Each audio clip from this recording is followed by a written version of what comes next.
Kristen Baver here aboard the Halcyon Starcruiser, where everything has been thought through impeccably. The design is immaculate from the ship itself to the tiniest details in your room. Let's check it out.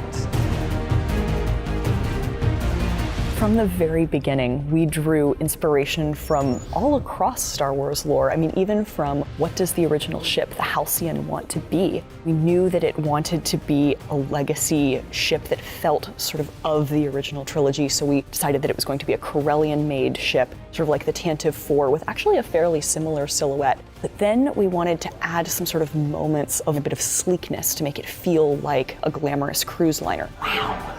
This is beautiful. It is even bigger than I thought.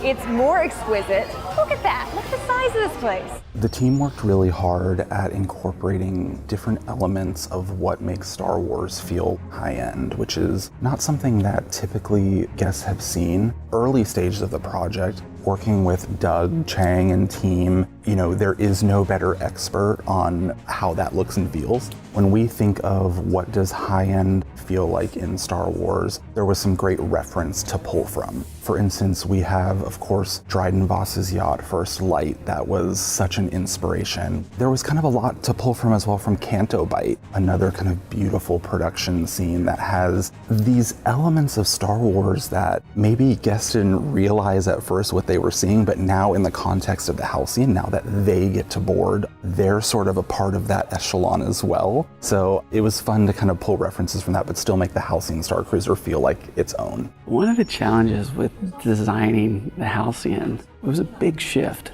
The design team, a lot of us started on Galaxy's Edge and then shifted gears. But getting into it, if you're designing a ship, functionally it has to have balance and symmetry. And we were conscious of that. It needed to function, so the relationship of the bridge to the atrium, to the cabins, the staterooms, all of those things had to fit together, functionally work, but they also had to fit within the exterior envelope that we were designing. The viewport shows you exactly where we are in space. We're among the stars. Look at that. I think something that's unique about designing both Galaxy's Edge and the Halcyon Starcruiser is you don't have a fixed point of view. You don't have a camera you're seeing, and the way that your journey plays out is non-linear. They're going to see it from every angle. So all of the sight lines were considered, and even some of the transitional spaces, those things had to be designed to keep you immersed in the storyline.